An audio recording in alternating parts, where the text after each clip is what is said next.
देखिए फ्रेंड्स, 1 फरवरी 2022 को भारत का यूनियन बजट पेश किया गया।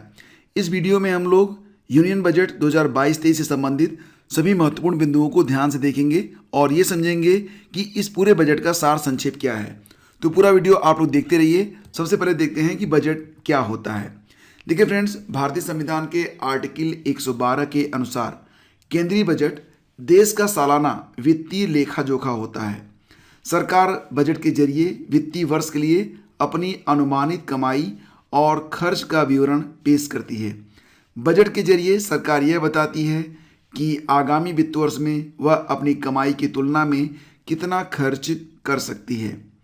देखिए फ्रेंड्स, वित्त मंत्री निर्मला सीतारमण ने 1 फरवरी 2022 को संसद में 1 घंटे और 30 मिनट का बजट पेश किया है। केंद्रीय वित्त मंत्री निर्मला सीतारमण ने बजट 2022 को पेश किया।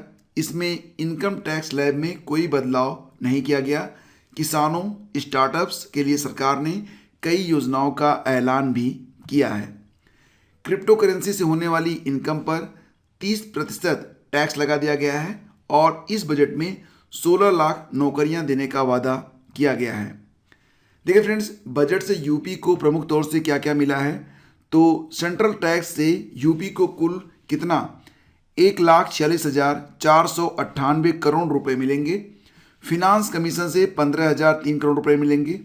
स्वच्छ भारत मिशन के लिए 1,900 करोड़ रुपए मिलेंगे।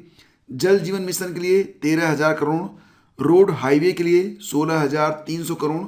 जल संसाधन के लिए 957 करोड़ और समग्र शिक्षा के लिए 6,241 करोड़ रुपए मिलेंगे। योजनाओं के मुताबिक LIC का विनिवेश किया जाएगा। इस दौरान उन्होंने बताया कि LIC का IPO लाने की पूरी तैयारी है। ये बात वित्त मंत्री के द्वारा कही गई।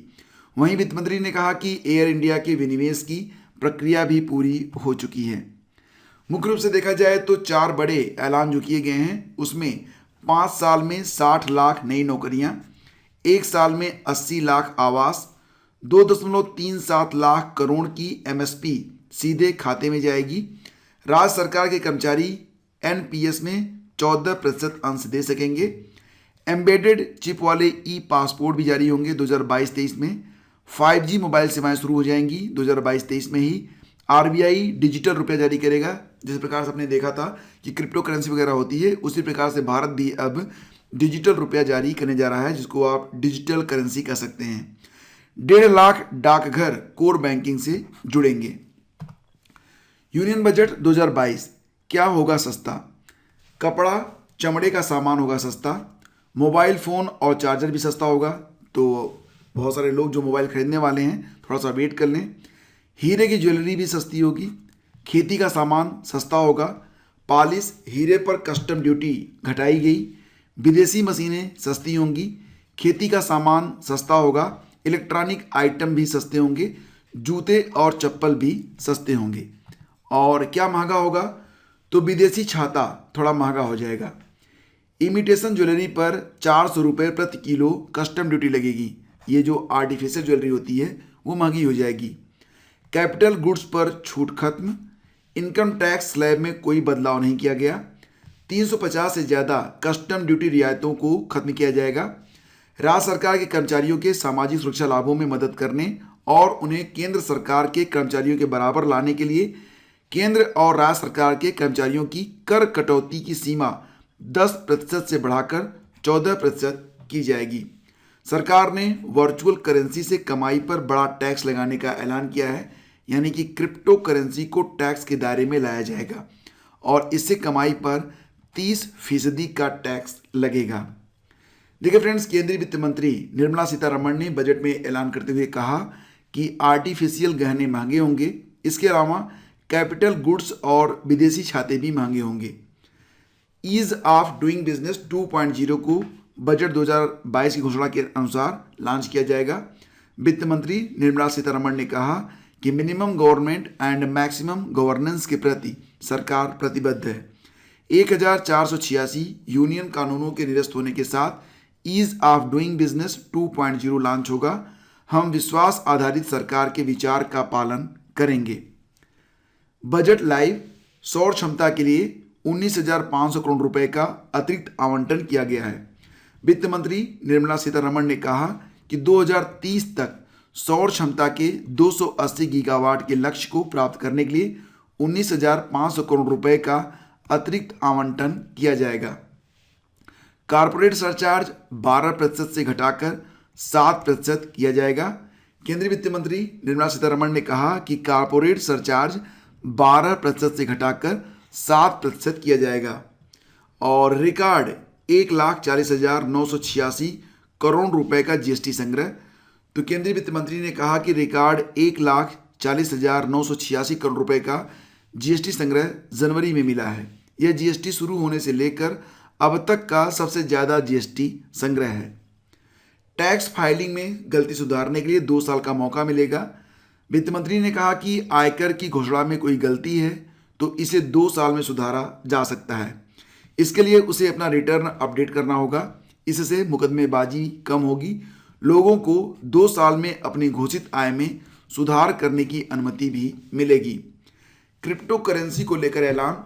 रिजर्व बैंक 2022-23 तक अपनी डिजिटल करेंसी को लॉन्च करेगा। देखिए फ्रेंड्स, 2022-23 तक रिजर्व बैंक के द्वारा डिजिटल करेंसी लॉन्च की जाएगी।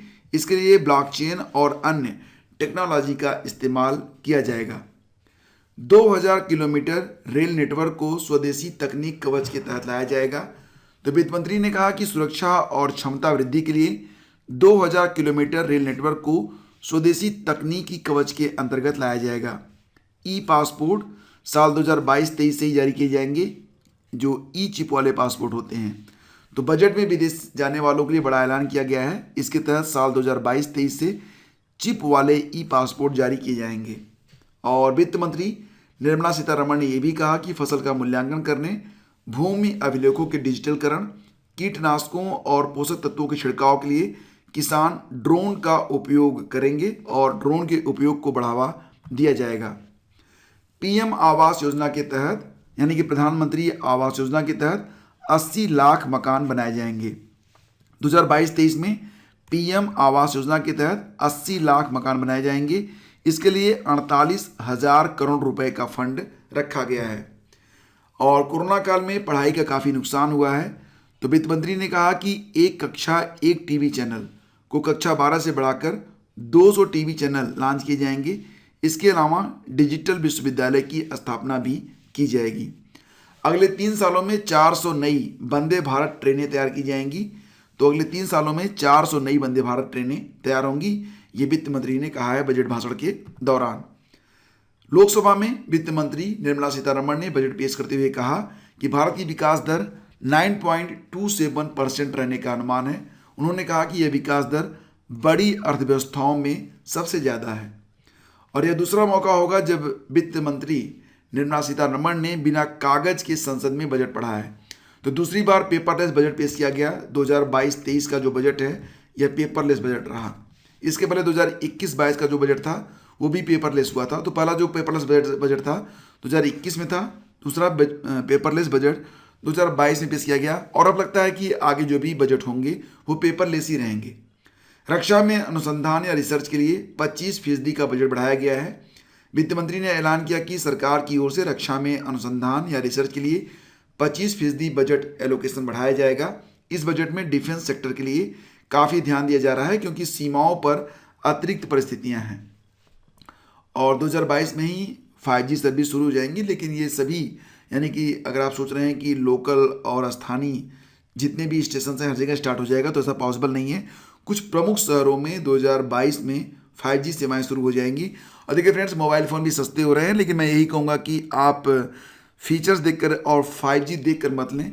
आप अपने हिसाब से मोबाइल फ़ोन खरीदें, जितनी ज़रूरत हो बस उतना ही पैसा खर्च करें क्योंकि पैसे को मेंटेन करना ये बहुत ही इंपॉर्टेंट होता है अगर आप ग्रो करना चाहते हैं आगे चलकर। तो फिलहाल इस वीडियो में यही, और ये भी बता दें कि यही है बजट 2022-23 का सार संक्षेप। इस पर एक MCQs में लाऊंगा और उसमें कुछ ऐसे महत्वपूर्ण प्रश्न होंगे जो कि परीक्षाओं के लिए इंपॉर्टेंट रहेंगे। तो वीडियो का लिंक इसी वीडियो के डिस्क्रिप्शन में रहेगा। थैंक यू सो मच और please do like and share.